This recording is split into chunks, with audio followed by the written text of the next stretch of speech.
আমি মোহাম্মদ শামীম কায়সার সশ্রদ্ধ চিত্তে শপথ বা দৃঢ়ভাবে ঘোষণা করিতেছি যে সশ্রদ্ধ চিত্তে শপথ বা দৃঢ়ভাবে ঘোষণা করিতেছি যে আমি আইন অনুযায়ী সরকারের প্রতিমন্ত্রী পদের কর্তব্য বিশ্বস্ততার সহিত পালন করিব।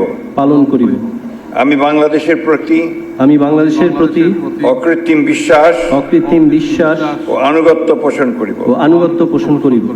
আমি সংবিধানের রক্ষণ সমর্থন ও নিরাপত্তা বিধান করিব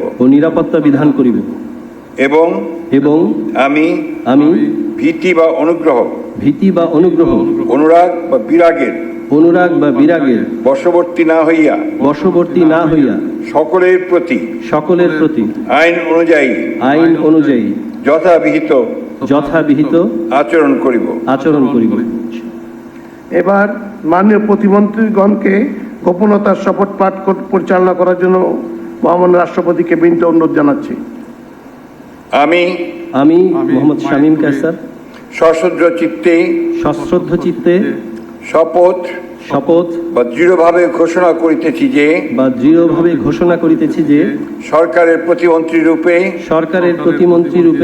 যে সকল বিষয় আমার বিবেচনার জন্য আনিত হইবে